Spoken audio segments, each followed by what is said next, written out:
Monday, October 6, 2025, and the time is now 6 p.m.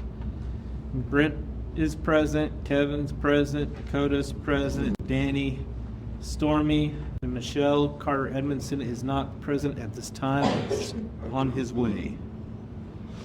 I verify we have a quorum of board members present in the boardroom per provisions of the Texas Open Meetings Act. Mr. Bennett, will you verify that we comply with the Texas Open Meetings Act provisions concerning the notice of this meeting? Yes, sir, we did. Stormy, do you mind leading me in invocation? Dear Heavenly Father, we come to you today, Lord, and thank you for all the many blessings that you've given us, Lord. We ask that you give us the leadership and honesty to conduct a good meeting, Lord, and do what's right for the students in the community of Roby and the school district here, Lord. We thank you for all the kids that you've provided into the school district, into our county. We ask that you forgive us of our sins, Lord, and where we failed you. Ask you to lead us and guide us, Lord, and watch over us and let us do what's best for you, Lord, and to serve you. It's in Jesus' name we pray. Amen. Thank you.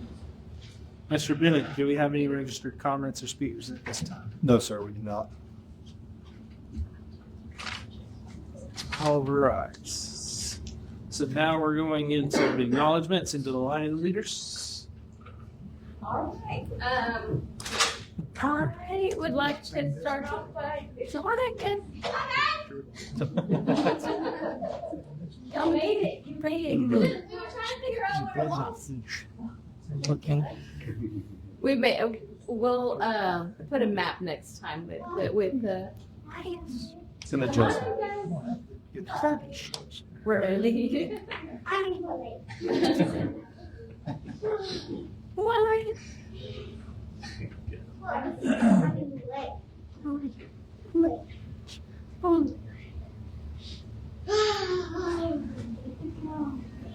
Over. I'm excited to talk about Lion Leaders and have this program part of our Roby School District. It is a character trait program. It is something that has developed, and the kids all have really grown to want to be a Lion Leader. And so every year we start off with responsibility and what it takes to be a responsible student. A lot of the teachers nominated plenty of kids. This is the biggest group we've had so far since we started this program. And teachers are noticing a lot of the students' character, a lot of how they conduct themselves, and I'm proud of them. And I'm thankful for the teachers to recognize that in these students. We start off with the teachers nominating on Fridays. We announce them in the cafeteria. High school, we announce them in the high school. After they are announced, they get recognized, we'll post them on Facebook, and then we have a Lion Leader party. We will have popcorn and we'll dance, and so it is a celebration for the recognition. And then of course they come and talk to you guys and to let you know why they are Lion Leaders. So I'm going to go ahead and start with right here, Evie, and then we'll go all the way, and those that did not make it, I'll announce them as well. You gotta stand up and you can know who nominated you and introduce yourself. I'm Ryan Raspberry. We stayed nominated me for volunteering to wipe down tables and chairs. Good job. Are you sure? Hi, my name's Christy Kelly, and some of the high school teachers nominated me. Being a high school student and being active in extracurriculars requires a lot of responsibility, and that's something, one of the qualities I pride myself on. Good job. Hi, my name is Jacob Johnson, and this year I'm nominated me for being organized with my artwork.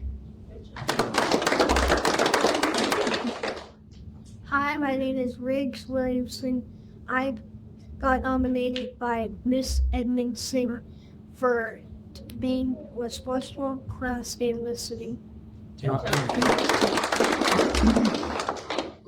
my name's Swayze Boone, and I got school shouts out to being the footballing and being organized.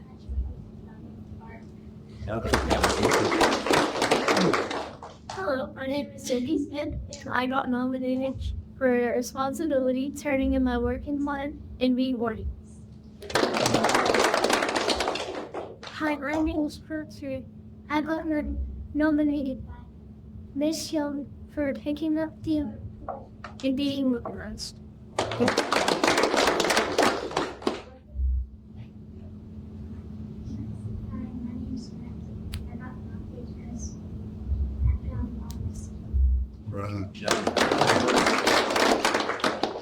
Hi, my name's Cannon Bean. I got nominated by Miss Young for helping us out whenever Miss Young was gone.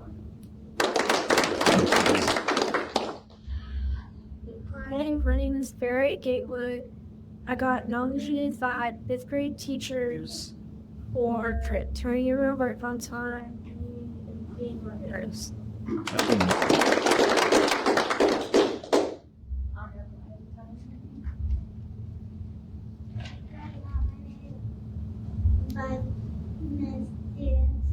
I feel that my work.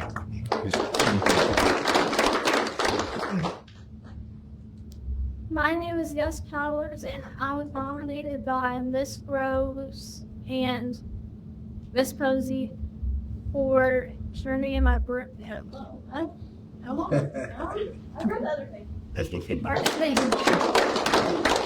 You were dependable. Okay. All right, the other students that could not make it, or Victor Torres, he was nominated by Miss Stevenson. He always listens and does his work neatly. Cassie Walker, she's always following the rules and doing what she's supposed to. Jamison Chisholm, she sets a great example for her friends by making right decisions. Camden Loomis, he's always has a great attitude and ready to learn. Bo Brown, he completes his assignments, brings his supplies. Hania Vasquez, she works quietly and completes her work. And Hadley Crawford, she turns in quality work and you can always depend on her. Okay, along with this, they also get a little brag tag to put on their keychain or on their backpack, so they'll get that as well. So we'll take the group picture and then we'll go ahead and do that. Thank you, guys. Good job, Jess. Watch out for a throw punch. Congratulations. Congratulations. Line leader. Good job. Good job. Very good job. Congratulations. Good job. Congratulations. Congratulations. It's hard work. Yeah, buddy. Congratulations. Big job. Way to go, buddy. We appreciate all of our parents for coming tonight and helping us celebrate our kids. Thank you for being here. So once they get done with that picture, we're gonna take our group picture real quick. That way. Years from it. What's that? You were done? Oh. Yeah. No, then we're going to the where do we want to go over through? Shall report. It's gone with dogs. Wow. Did you just say Christy was the tallest? Yes.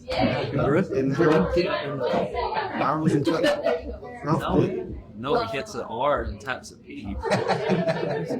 Hey, he got you that one on purpose. That's a problem.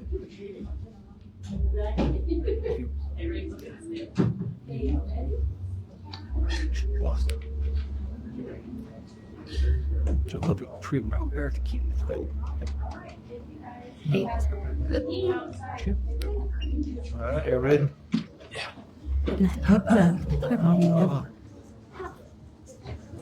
See Tyson? One, you come in over here.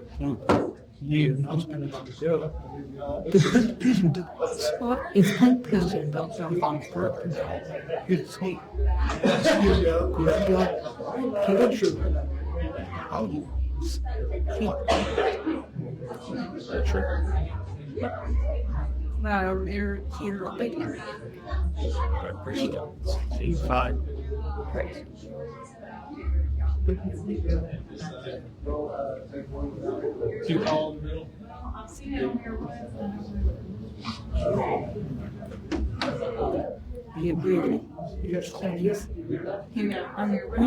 Hey, you know what? You did not worry. You made it up. Jake was on there in May 2020. Where is he? He was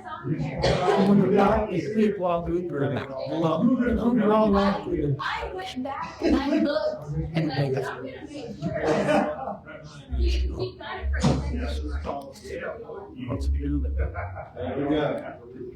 Clear through all the problems. Yeah.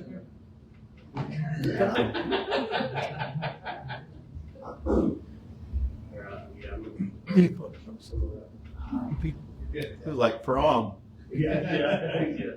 Big room. For ready some value right here. Black, ready. There's one more. Yes, there we go. You know, you watch, you think people, no? You. Girl.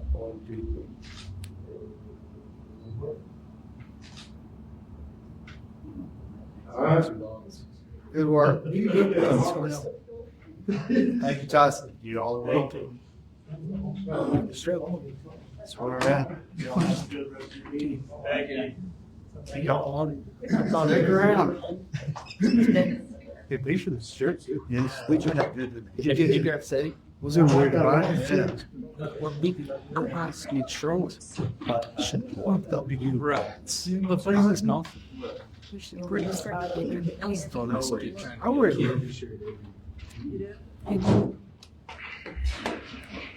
Our just do a church in this wall. Yeah, I love what good first. We ready to hit up the elementary campus report?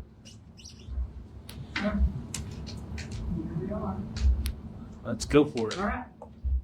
So we are the recipients of the STEM Lab, Global STEM Lab this year. That's a statewide partnership that TEA did with a nonprofit called Learning Undefeated. The idea was to bring a noble STEM lab, and STEM stands for science, technology, engineering, and mathematics, to rural areas mostly that don't have advanced labs and things along those lines. They had 2 buses basically. They kind of expand out and they do experimental things in these labs they lead. And they upped that this year to 9. They have 9 that are going across the state now. And so we get to apply and all kinds of things. And last year Miss Posey applied and we were selected. And so she's not in science any longer, so Miss Boyd is kind of taking the lead on that. So they're going to be here October 27th to the 29th, I believe.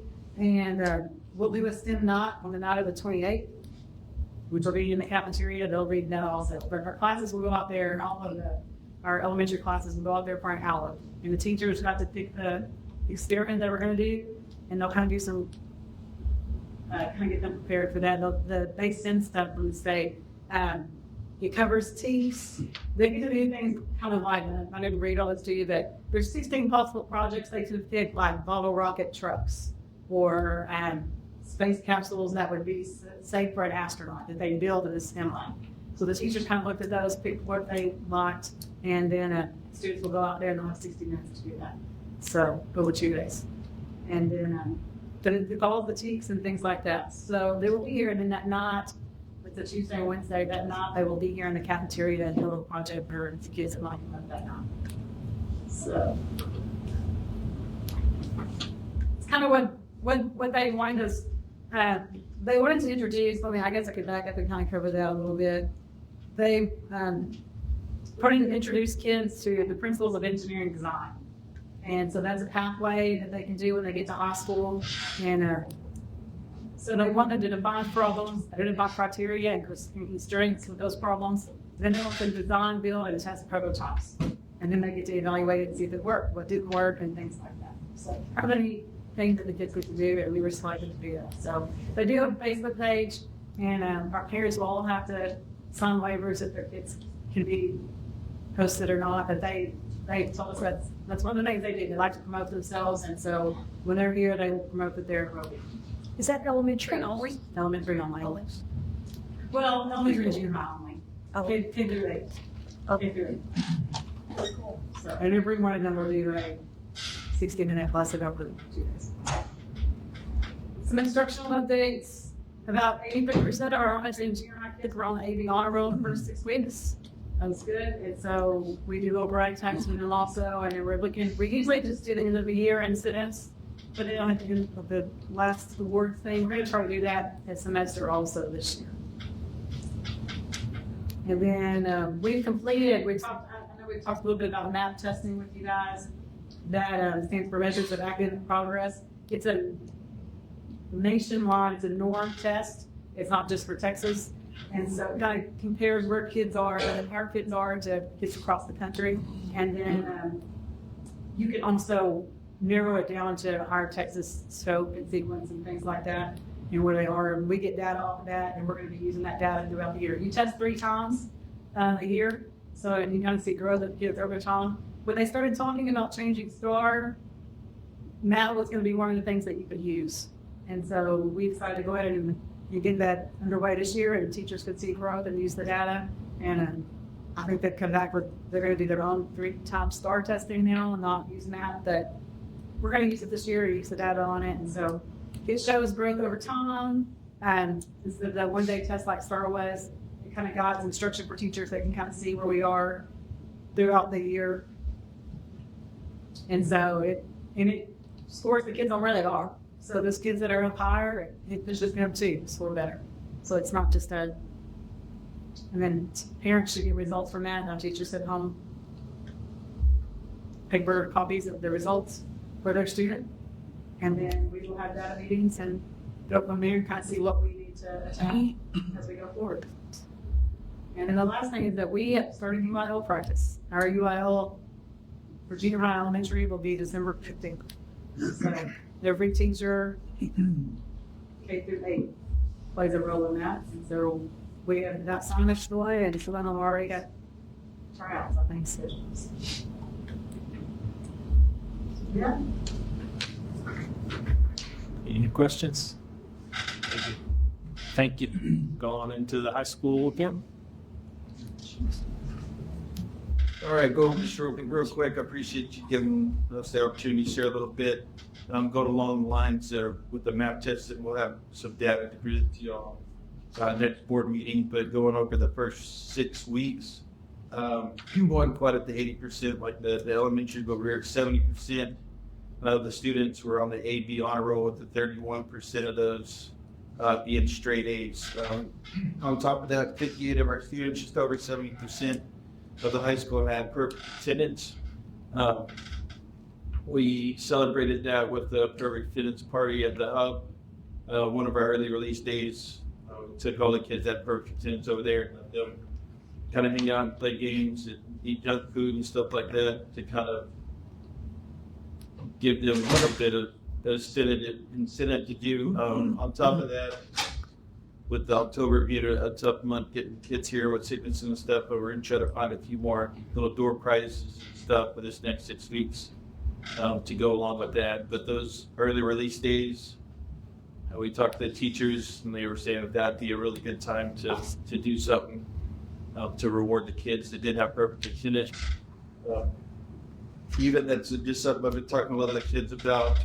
Even if they're just missing three days of 6 weeks, which is normal for some of them, that's missing 10% of the school year. And you compound that over the years, there's a lot of gaps in there. These teachers are having to move very fast through their teaks to get everything covered, so we can afford that. But that's just kind of a double-edged sword for sick. We need them to stay home, but we want them to be here when they can't be here. Gone through on all that. I know not all of our kids were successful. We did have 4 that were on the failure list for the 6 weeks. That's something that we're trying to really work to get that number to 0. Been meeting with students on a weekly basis that are on that failing list, and discussing with them what they're doing to get better. I know the common theme that I've seen there is they have signing sheets for tutors. I think I talked to 23 kids last 6 weeks, or like last week. They were on the failure list, and not one of them had showed up for tutors. So that's something that we're trying. Yes. Something that we're trying to really encourage and use that time wisely on those teachers if there's no there now to miss that work that they're missing. I would like to recognize the teachers. They're doing a fantastic job, working hard every single day in the classrooms. They have their own sickness and stuff that's going on, but they're doing a great job of fighting through and making sure that they're bringing their A game every day. So I'll take a second to recognize them and let them know that we appreciate what they're doing as much as we can.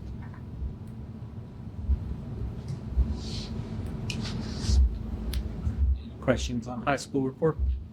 Thank you. Thank you. CTE report?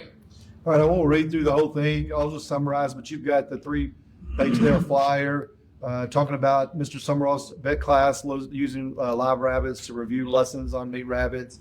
FFA kiddos put on a Best of the West steer jackpot that was very, very successful over this last 6 weeks. Took 17 kids to Green Hen Day out in Haskell on September 16th, and congratulations to Bryson Cole, who's the district first vice president and was in charge of the leadership development game. Only a few weeks from first LDE contest, and they're working to improve scripts and props. We're excited that we've also been able to take several of our kids to different our seniors to different college fairs, TSTC and Western Texas College. Our culinary class, there's working on basic culinary class concepts, as well as learning about development of modern kitchen technology. They're compiling recipes. Our business management class are setting goals for themselves for the school year, and they did this by creating a one-word goal project to reflect on what they wanted to focus on most this school year. And so a lot of great things going on with our CTE. Mr. America does a great job making sure our kids get to visit and experience different things. So. Any questions on CTE? Push on into athletic.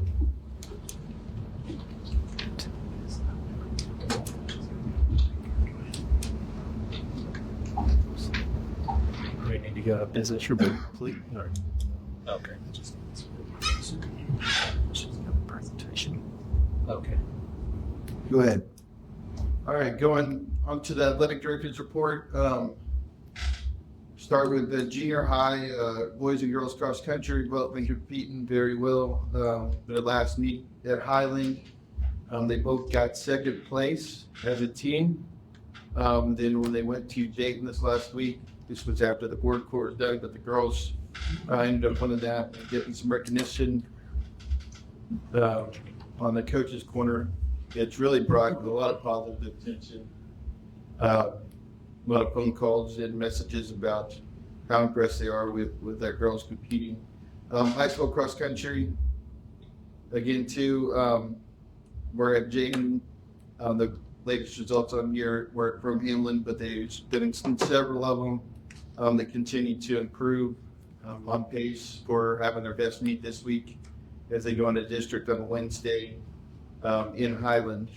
So once we get out there, we'll be able to see how we step up and we can compete for this championship, the girls, and move on, get a good grip of it on to regionals. Cross country, cut the commute below rim, which was a huge success. They had, we had kids K through 12, community members, and something that was really cool that I got to talk to 2 gentlemen that were in the 70s that came from Waxahachie. To run it. Their goal this year was to run a race in every county in Texas, and they found this one somehow and got to check out Fisher County from their little bucket list. I thought that was really cool that we had even some out there. So we do that. Football, all programs have been fairly successful. Last year, our JV had won a game. Didn't win a game this year. They're competing at 45 Petersburg, which was very impressive. And even moving on to our varsity, they're really competing. Most of the time, those 45s are going the opposite way. We had these last two games, we were able to 45. So that's very exciting. But that being said, we're getting ready to start district, and probably the toughest district in six-man football. But we'll open up with Ira this Friday and hope we compete. I know we can compete. We just got to keep on progressing and getting better there. Multi-sport development, both the boys and girls program. We do crossover where the girls are really concentrated on cross country right now, but they're still getting in their basketball and their softball. But the boys right now, we are crossing over with basketball. So one day a week, most of the time, we cross over with basketball to help kind of knock the rust off on those skills to give them a little bit better advantage going into basketball or track or baseball. So they've been concentrating and crossing over to basketball. Program numbers have been great, especially with not having sixth grade competition. One of the problems we've been having is in the junior high. Us and two other schools in the district are the only ones that have 4 junior high teams. So we're really working hard to make sure that we get teams for both the A and B teams at junior high. I know we'll have a JV on the boys side, which we haven't in a while. So it's going to be really good seeing those numbers. Fun challenge trying to find teams to keep those kids competitive.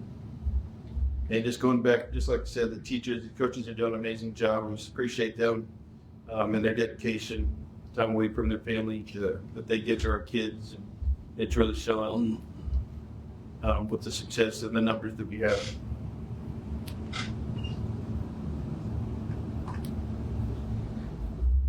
Say Brooker Athletics. Thank you. All right, business report. Brilliant. Well, I'll first off say that we're off to a great year. We've made a lot of process improvements that I'm really personally excited about. For this reporting here, you're going to see the August reporting. So now that we're going into October now with the reporting schedule that Mr. Day has to turn in, it makes it really hard to get the bank reconciliation and everything completed prior to that time frame. So that's why we can stick with this and move it forward. But a couple of things on the August reporting is we did receive our bus reimbursement in August. So I know that you're thinking you're possibly getting it in September, which could have benefit us for the new fiscal year, but it does help with their August low line, what we're looking at. But I will say as well that Mr. Bennett did file a claim with the bus accident here. It will receive in September a little over $5,000 that will go into revenue that was planned. Yeah, I'm not sure why we didn't file the report, but we had the bus accident with Deer.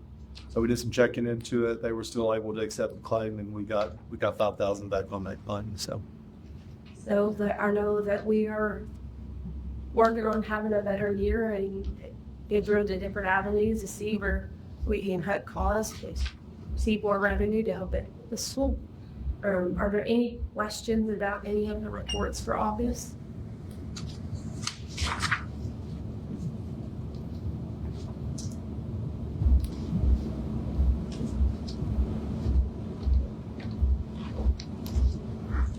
And we did start adding in with the cash position as well, that you could see what the cash position as of August was. So as we do it, the month that will change, obviously, right? Those will be added in as well as the motoring tax reports.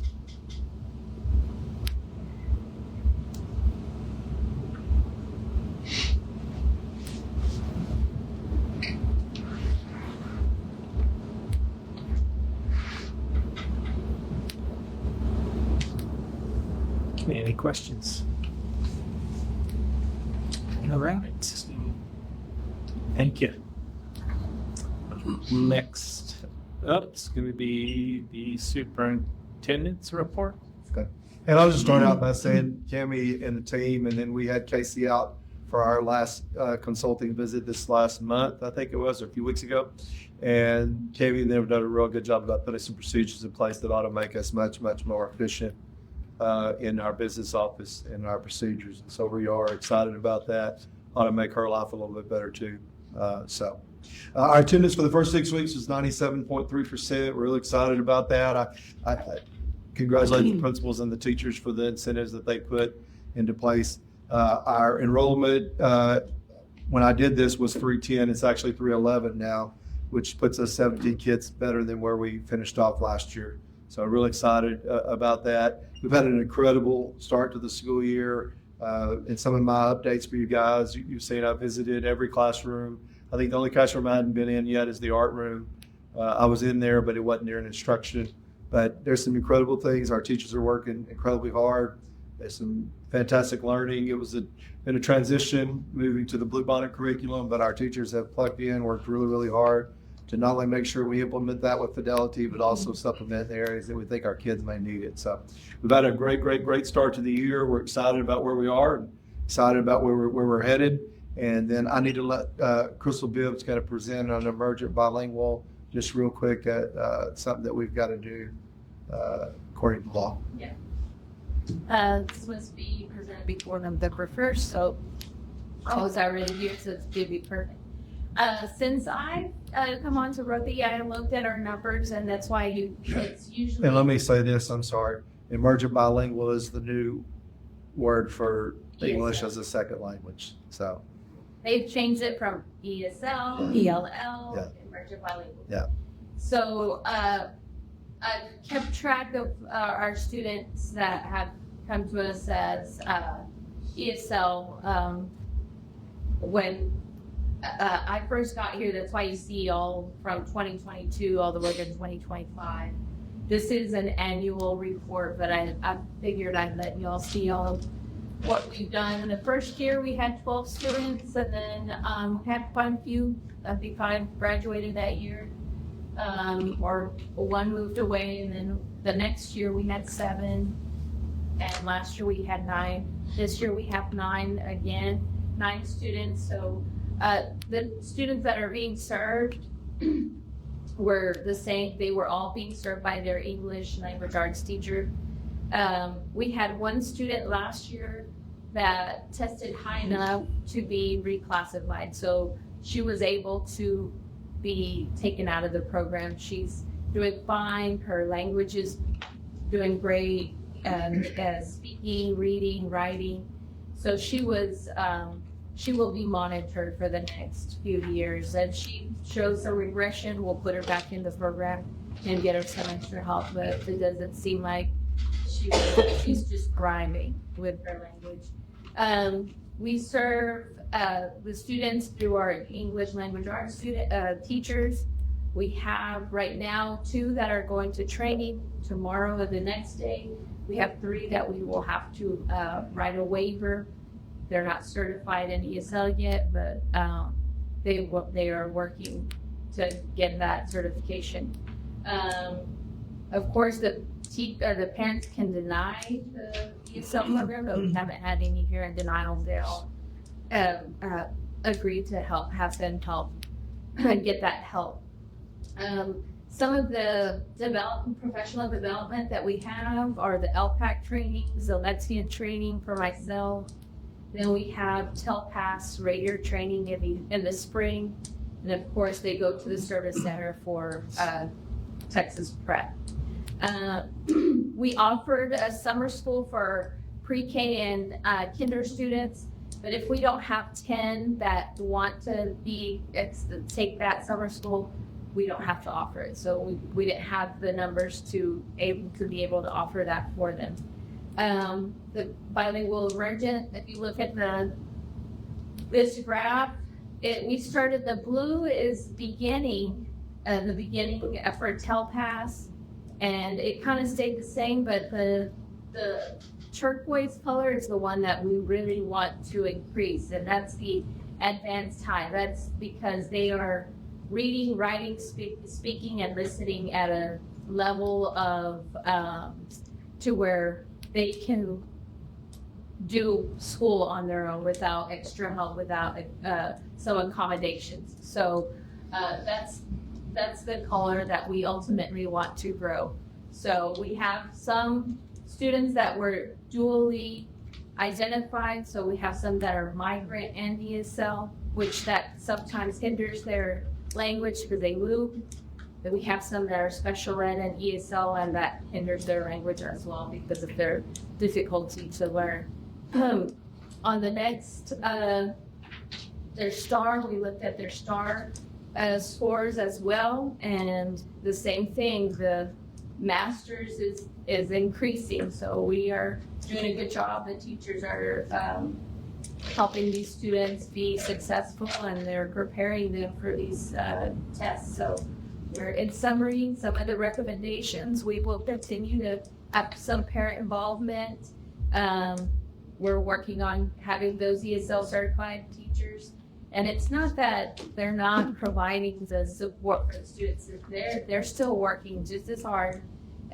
Just they're taking that test sometime late October, I believe, is when they're going to try to attempt that test. And then we'll continue to train the top pass readers. And then we use the data to determine their needs. If we feel like they need to get pulled out for RTI or anything like that, we'll continue to do that.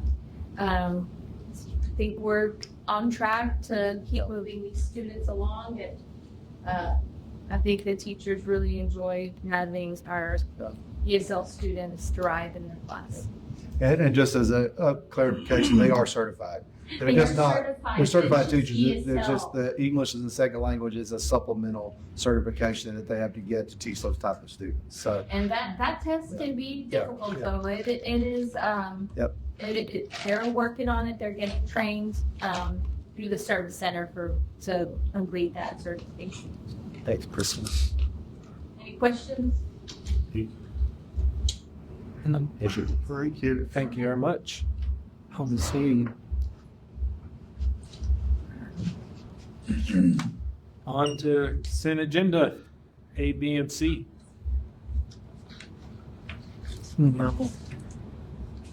View the previous minutes and facts report. Any questions, concerns?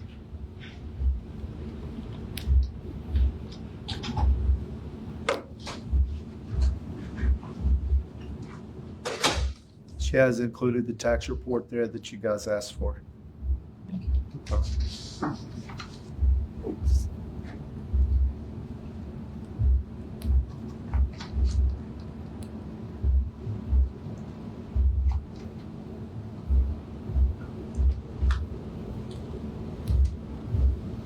So those are the year, the last year, Hughes here. Yes, sir.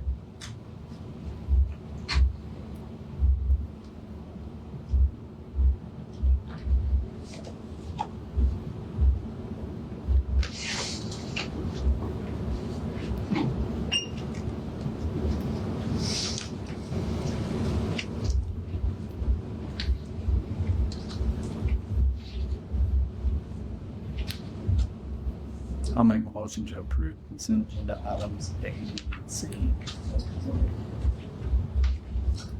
Who's three? I have a motion and a second on the floor to approve consent of the agenda items A, B, and C as presented. All in favor? Any opposed? Passes 7-0. We have to take action on that. Alan?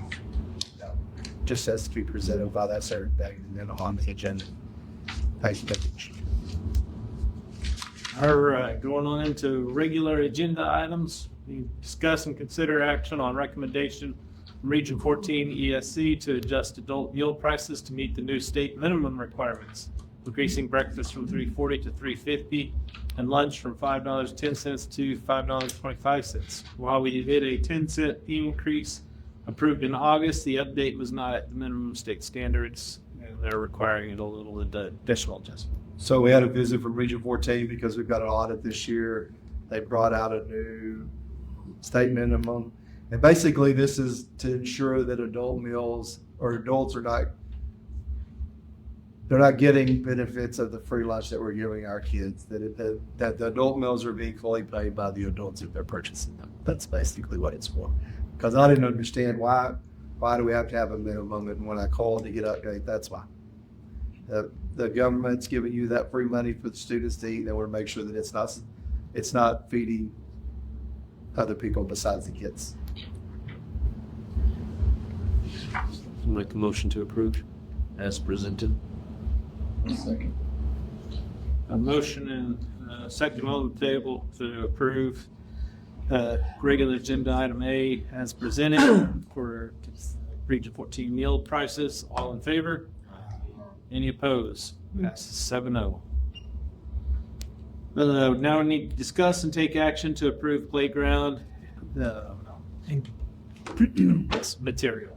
Yeah, if you'll put that up there, I've got a little slideshow I can share. You've got this information, but can you make that bigger? Is it not one behave? Yeah, there's the. All right, so this is for what it would cost to turf it. Quite expensive. They like turf. They like it a lot. And so you can see the different costs that are built into that. Again, this is a buy board company, so you're getting a buy board price, and this is the cost for the coated rubber nuggets, and also both of these include removal of the current wood chips that are on the playground.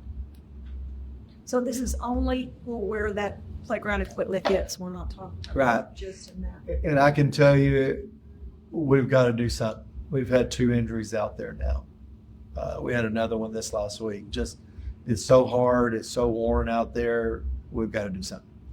Go waltz if then.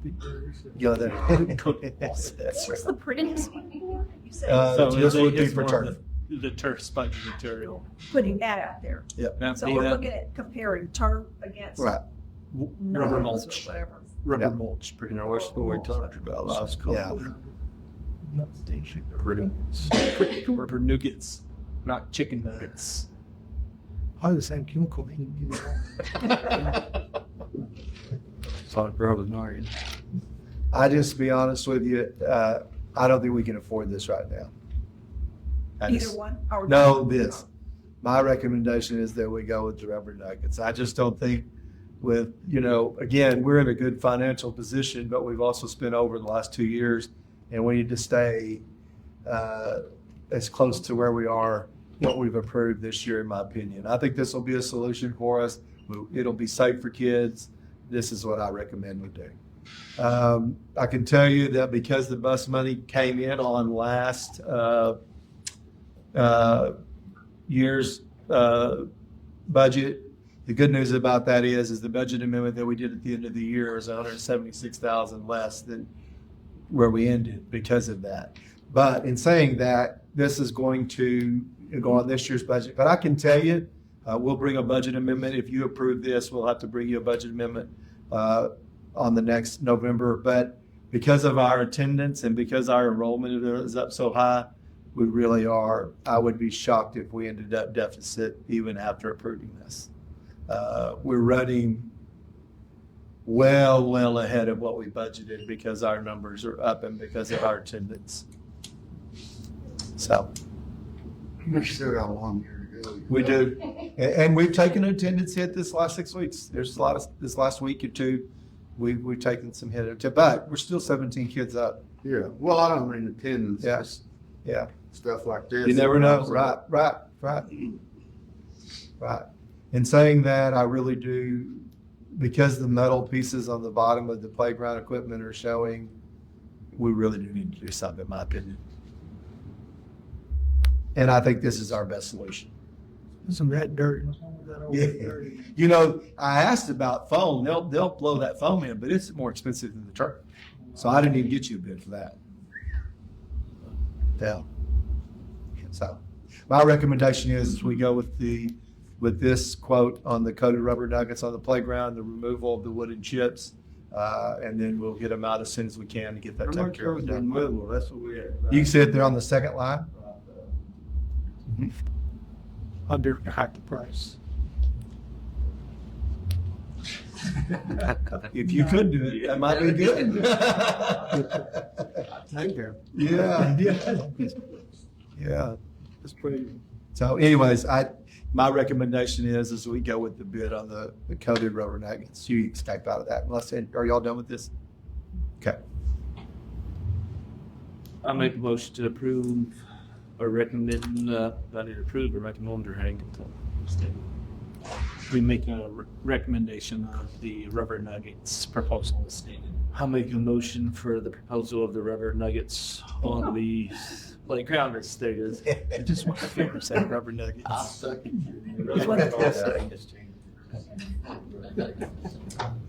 I have a motion and a second to approve putting the proposal for rubber nuggets for the playground as presented. All in favor?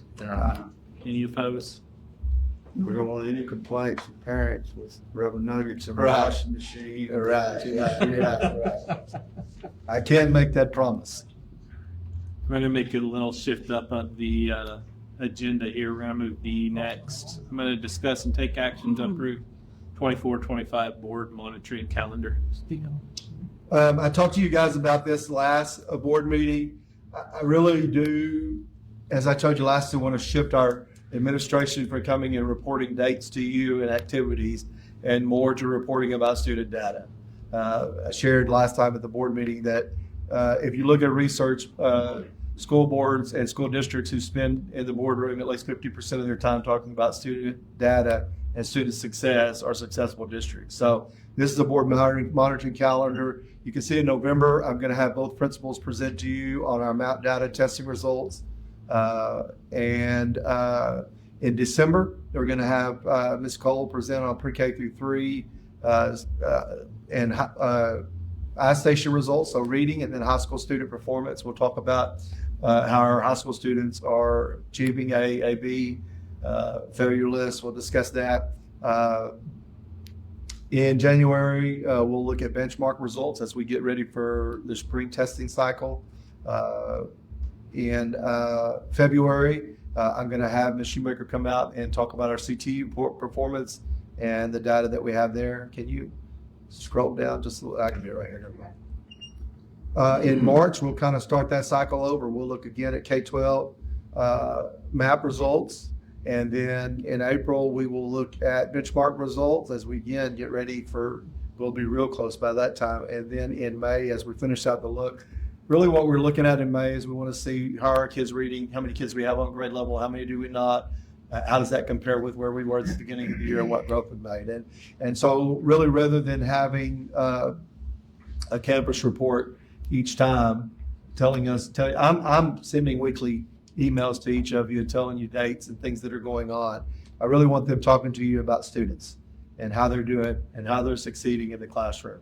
And so if you approve this board monitoring calendar, this is the calendar that we will kind of follow. We can also add to it. We can adjust it throughout the year if we decide that we want to make some changes to it. But I think this is a good start for us. And the agenda says 24-25, but this is a 25-26 calendar. It's just about 26. Mine says 20. Yeah, I don't know. The actual calendar presented says 25-26. The agenda says 24-25. I guess so, but I will make a motion to approve the 25-26 board monitoring calendar.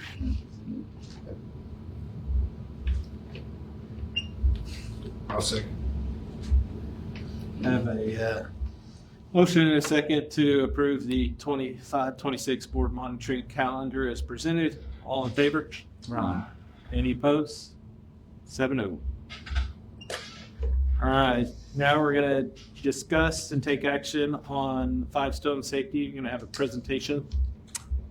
All right, Mr. Hoover, thank you for being here. Thank you.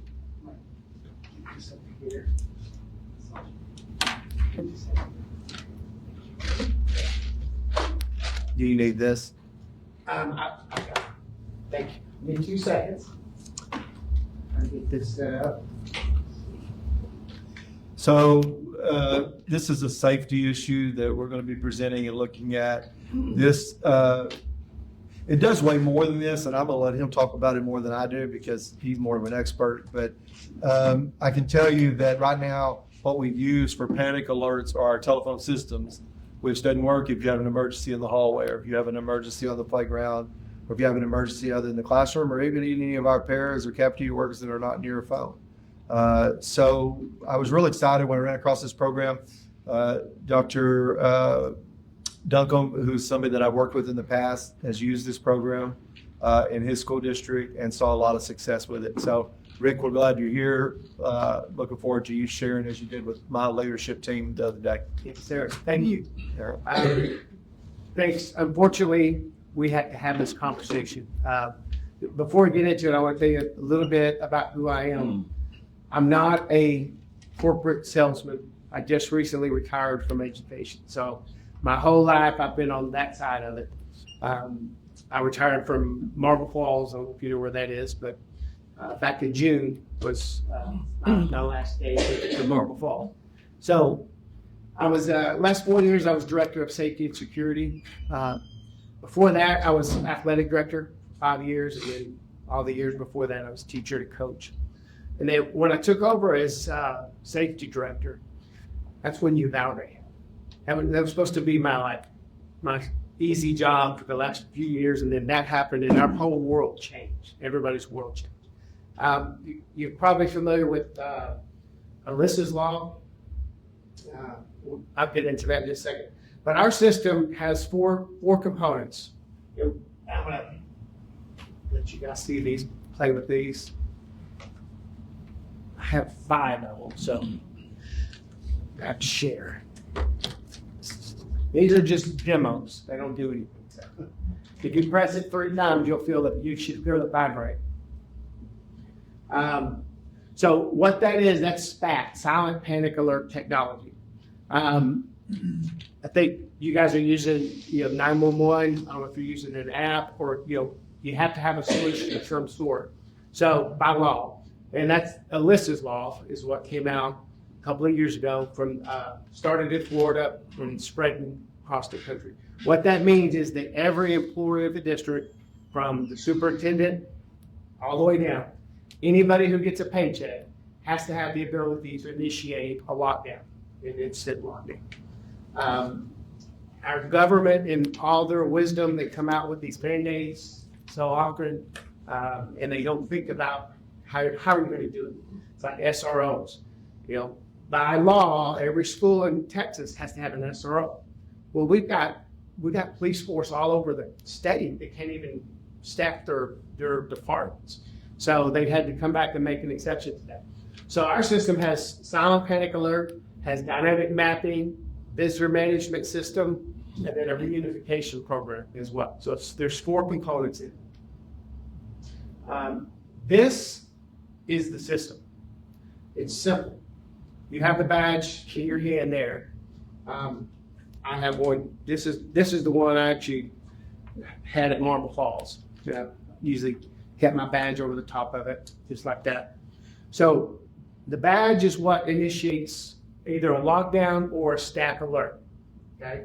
The strobe is what I have right here. This strobe is, we put a strobe in every classroom, every hallway, every bathroom, cafeteria, gym, outside the buildings, everywhere. And this is what illuminates. I'll show you that in a few minutes. Then we have a locating beacon, which is about half the size of that. You won't ever see those. We put those on the perimeter of the property.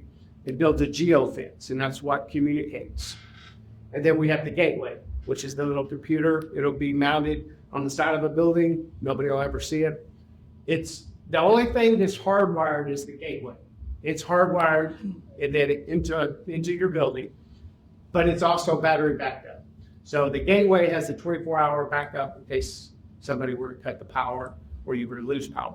You have a 24-hour backup. The rest of it, the badge, the strobes, and the beacons are all battery operated. So there's nothing, no hard wiring going on. The whole system works on its own Bluetooth network. So it's not dependent on Wi-Fi, it's not dependent on cell service, which is important. So we have the extreme emergency, which is what we all know about, lockdown. There's a bad guy, there's a shooter, there's something going on. Okay. These badges, the way that works is you have to push this button 8 times to initiate a lockdown. We do not train people 8 times. We teach your staff, you push it until the cows come home. You just keep pushing it. Because in the event of a real emergency, if bullets are flying or the threat of bullets flying, you're not going to remember without saying you're not going to remember. Just keep pushing it until everything is activated. The other alert is I need help. That's how we teach it. The 3-button push, like you just did a while ago, we teach the staff, I need help. And that's what this system gets used for 99% of the time. That's for a fight, you have an elopement, you have a medical emergency in the hallway, whatever situation, you have an upset parent, it's causing a scene. You don't need the police coming, you don't need people coming with the long guns, you just need help. You need somebody to come and help you. So that's what this badge does. It only does 2 things. I need help or locks it down. The system does a whole lot more. We'll get into it. But as far as the staff is concerned, all they need to know are those 2 things. That's all the badge does. So in a lockdown, this is what happens when you initiate a lockdown. This is a lockdown alert. Immediately lock your doors. Turn off the lights. Stay out of sight. So the announcement that's made there is customizable. You can make it say whatever announcement that you want it to say. But when you initiate a lockdown, these things all happen. The lights, every light starts illuminating red. And if you look on the back of the badges, we have the SRP. There's one of them that doesn't. You're still. They're on purpose. But we put the SRP on the back of the badges because I see that you have it back there. That's just another thing we're asking our teachers to learn, to memorize. And I'll be honest with you, people don't memorize this. They just don't. That's why we put it on the back of the badge. Because if all of a sudden the light's going blue, you're not going to remember what it is. You can look at that and it's a quick reference. So when the lockdown's initiated, you get the visual cue. You have every computer in the district that's a staff computer gets taken over with the pop-up, with whatever the emergency is. In this case, a lockdown. You have the audio cues going on. And then you have the responders, which would be whoever you guys determine. It's usually superintendent, principal, AP, maybe counselor, whoever, nurse, whoever the responders are, they get a pop-up. And it's just like, I like to use the Live 360 how you track your kids. Yeah. It's just like that. Pops up, and boom, it shows exactly who initiated the alert. Mrs. Johnson in room 105. Boom. And it pops up exactly, starts tracking. So a lot of times the emergency may start there, but it doesn't stay there, especially if it's a runner or if it's even the worst case scenario. So once the button's initiated, then it tracks the person who initiated. So you know exactly who did it, where they are, and then where they're going at the same time. That's important because not only do the responders get it, the emergency team here, but your first responders, your local authorities, whoever you designate. So whether it's police, sheriff's department, DPS, whoever might be responding, they get the same thing. That's critical because if the worst case scenario is happening, they're not coming to the front door and saying, where are we going? Where's the bad guy? They know they're responding to the X. They're not coming to the front door. They're going, it may be on the football field, It may be behind the gym, wherever it is. They're going to the spot of the emergency. So that's critical. That saves an enormous amount of time.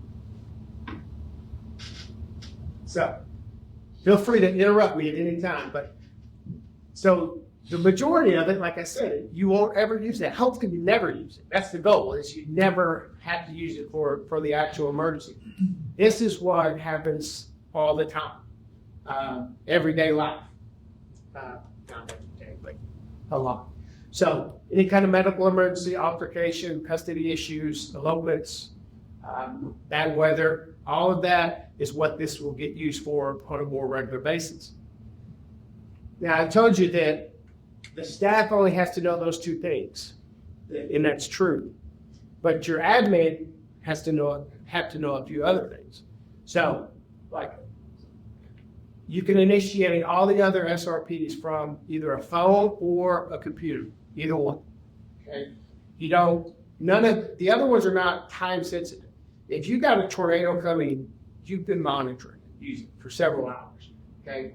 So it's not something that has to happen like within seconds. So there's a big difference. But you get the same exact alerts. So instead of the strobe flashing red, it'll flash blue or green or whatever the emergency is. And the pop-ups that come on the screen tell you what it is. The reason the pop-ups are so important is that, what do teachers do during a conference? Okay, so often they sit down, they put their earbuds in, they're entering grades, they're grading papers, returning emails. Well, the strobe may be behind them, and they may not hear it because they have their earbuds in. It's going to take over their screen. So the redundancy is there on purpose. They're going to be notified. They're going to be notified. Now, for a bad weather or a hold or any of that, evacuation, any other SRP, it's simple. You just activate it from your phone or the computer, and the same process happens.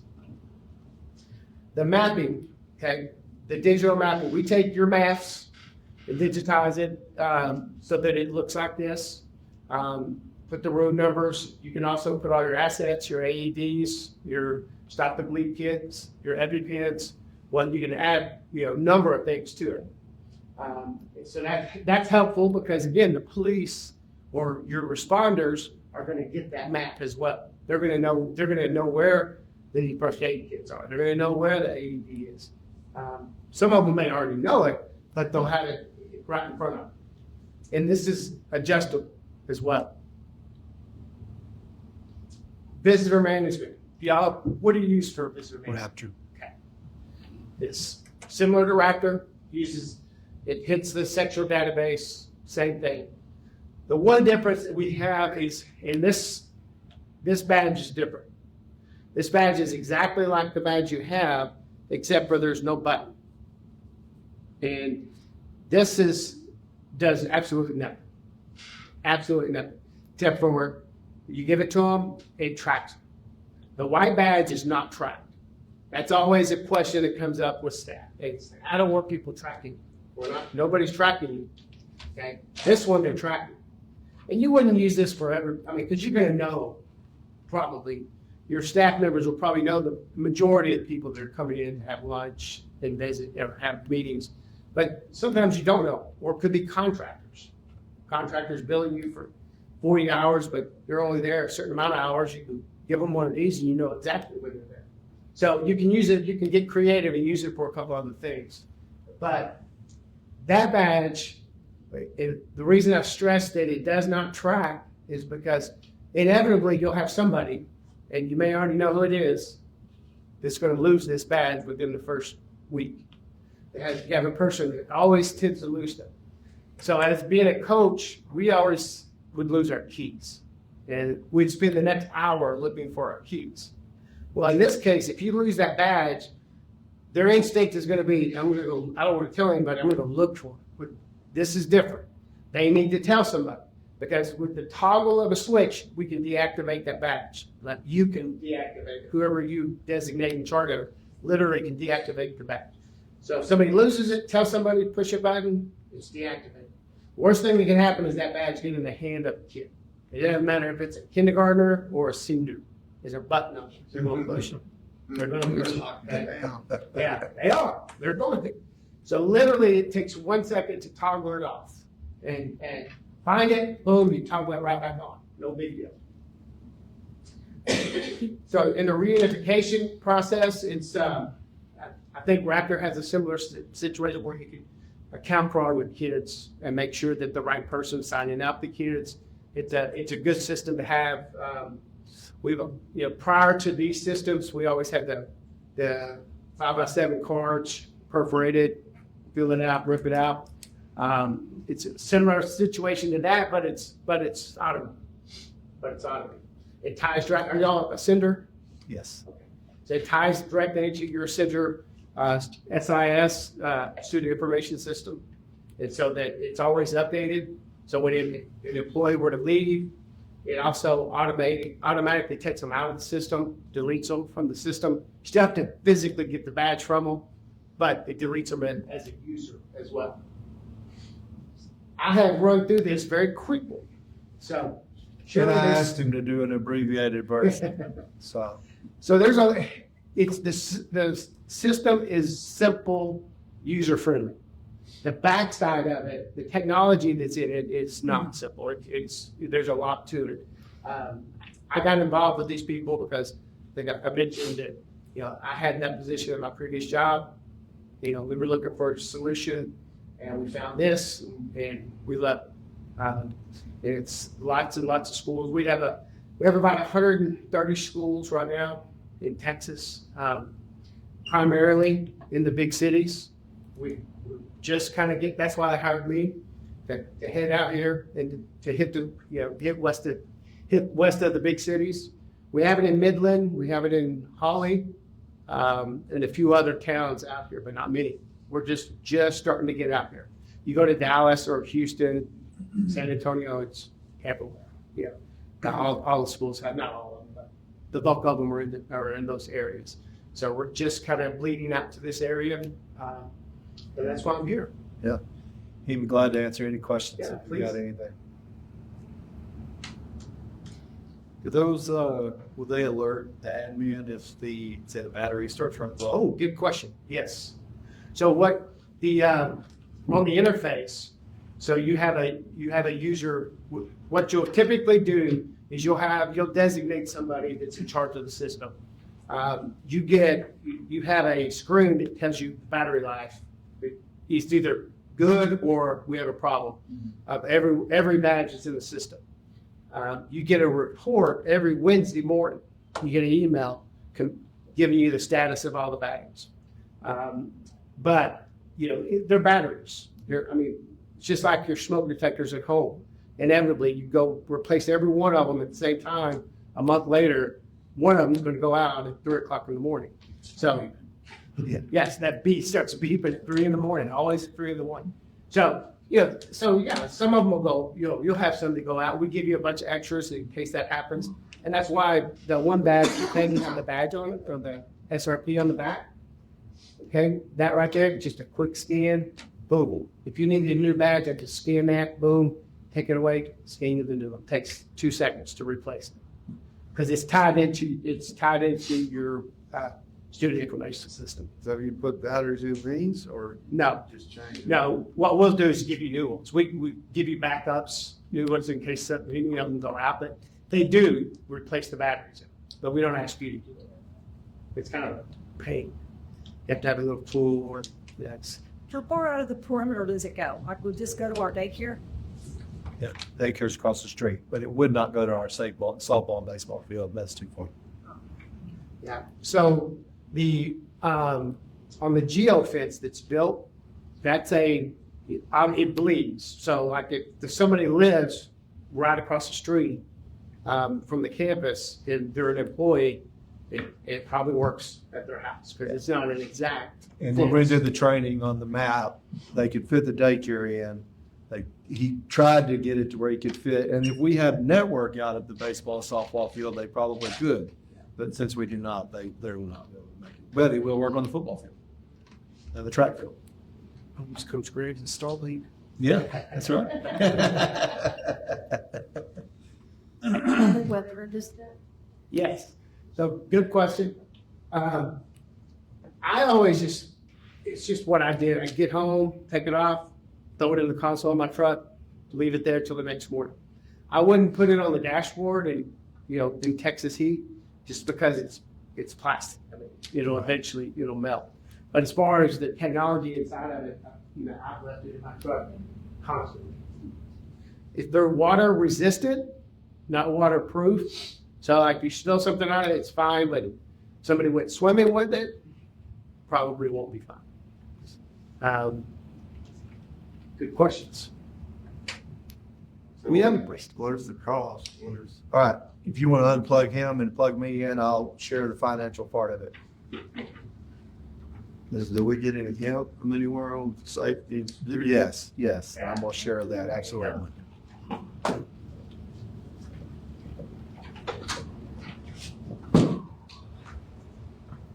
Thank you to Michelle for being our pretend IT person tonight, since cross country's having a meal, so he's there. All right, so you can see here, this is the available safety and security funding that we have left. The yearly safety and security allotment, we have about 12,000 of that left. We've received about 30,000 this year, but we've bought vests, we've bought ballistic shields, we've done all the things legally that we have to do to that. We've also made our first round of payments to our guardians with that. We'll still have enough money left in there. Actually, we figured out all the salary. So 12,000 is what's left after we paid all of the guardian salary. We've done all of that. We have in our school safety standard grant, we have 54,000 left. That expires in July 29th of 26. In our safe and supportive schools, we have 53,292 left, which expires in July 29 of 27. And that's purchasing everything. We purchased radios for the district. We purchased the camera system that I talked to you about. Again, we purchased vests for all of our guardians. We purchased our breaching tool. We purchased one ballistic shield. We've already purchased the second one. We're waiting on it to come in. I went down the grant cycle, Cami and I did this morning. We've done our fencing. We've done our windows. We've done all the stuff that we talked about we would do in that grant already. So if we purchase this is what it costs. This is for 5 years.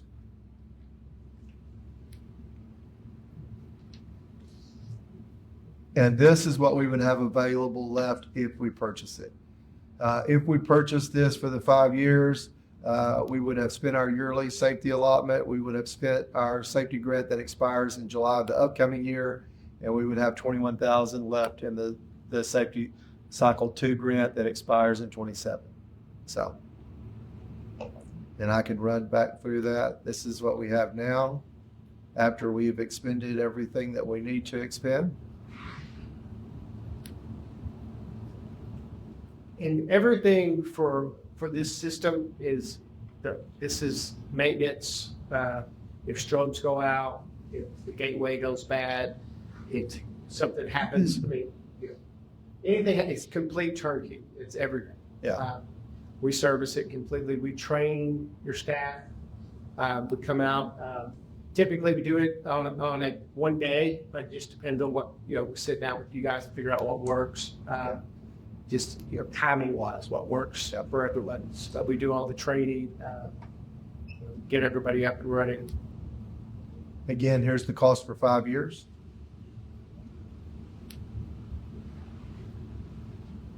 And you actually have the full quote in your board packet if you want to look at the breakdown of that. And here's what we would have remaining if we do decide to purchase this. And how much is the yearly renewal after 5 years? Right now, it's at 9,000. I don't know for sure what it'll be 5 years from now.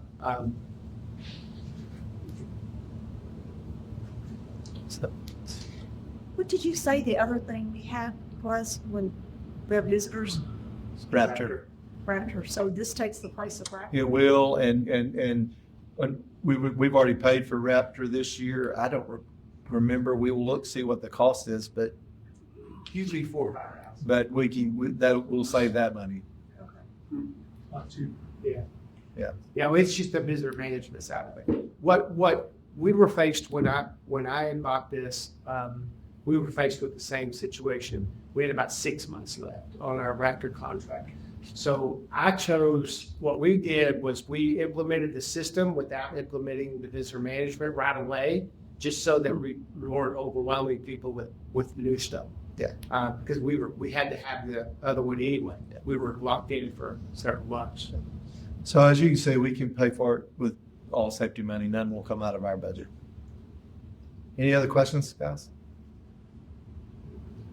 All right, I'll leave this up for our discussion. Yes, going to close. We're going to close to discuss safety and security. The time is now 7:15. We're going to move to the executive session. Sections Tech Governance Code 551.076 for security personnel and devices. Time is now 7:15.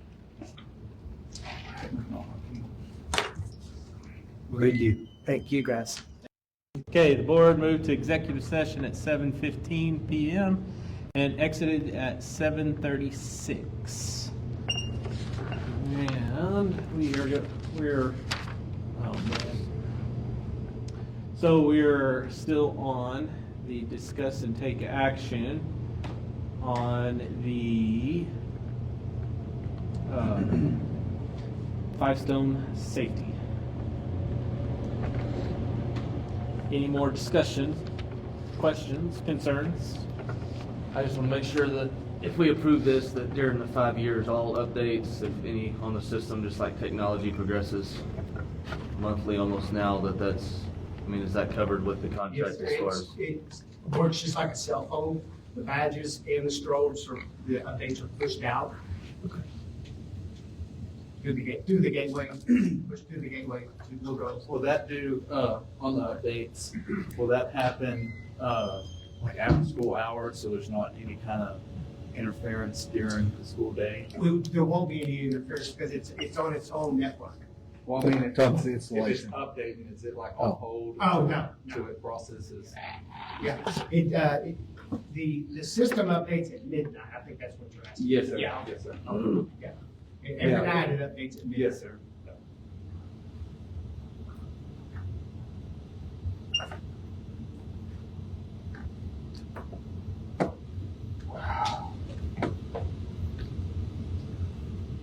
Well, I think everybody here wants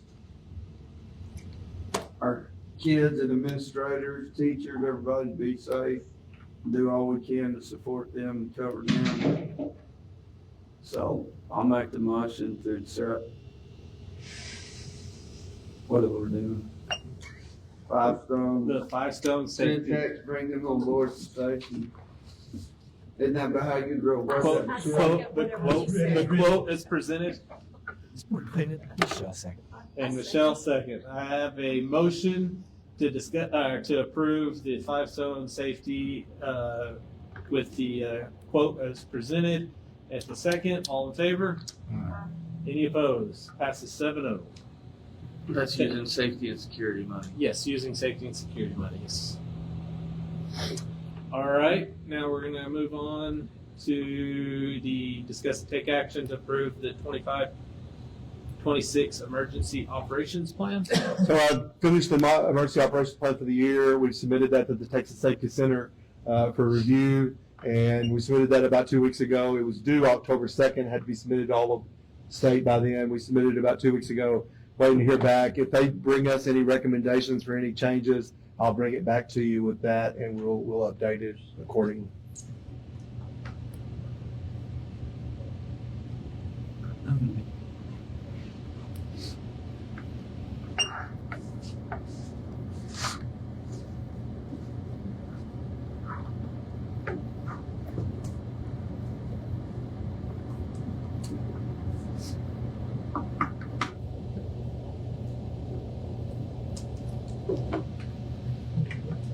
Any questions on the operations plan?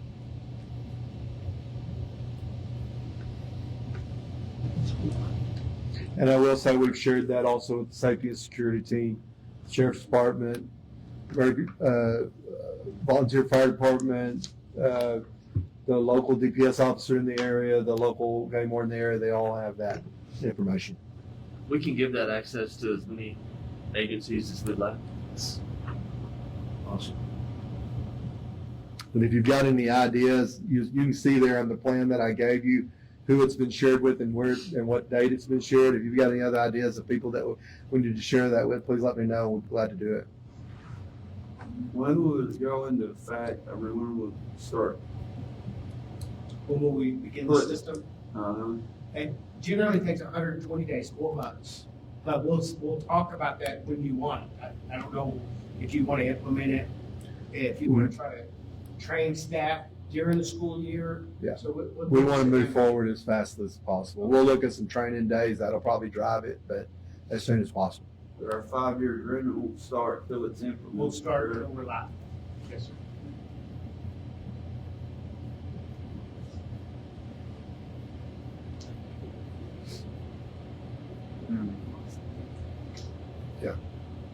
EOP. I'll make a motion to approve the EOP based plan as presented. I have a motion and a second to approve the 25-26 emergency operation plans as presented. All in favor? Any opposed? 7-0. All right, future agenda items. Talk about the rock house on the track field. So, unfortunate news is it's full of asbestos. So, we spoke with Zach, who's the superintendent out in Aspermont. They just got finished having to do some asbestos abatement. Hooked me up with a company, and they're working on 3 bids for us on the abatement and demolition of that property. As soon as I get that information, we'll bring it back to you to look at. But it's full of, and we were afraid that it was as old as it is. So So we're talking about the level, these bids will be to level the whole. he said, if I understood him right, there's 3 companies that he's going to get bids from that all do this. 2 of them would do both the abatement and the demolition if we wanted them to. All 3 of them would just do the abatement if that's all we wanted them to do.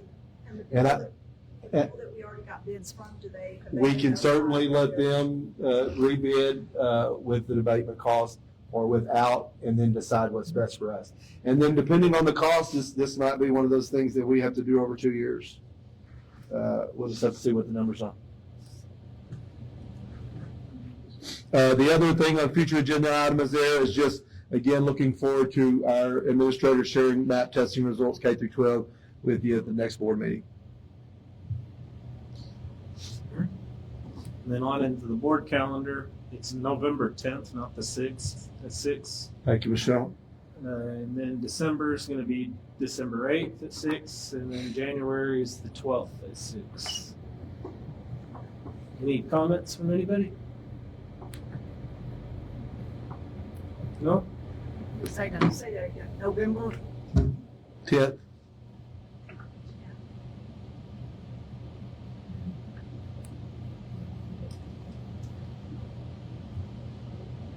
And then December 8th.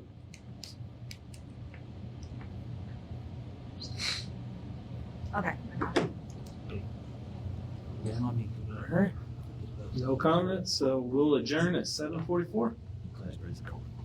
Thank you. All right, thank you.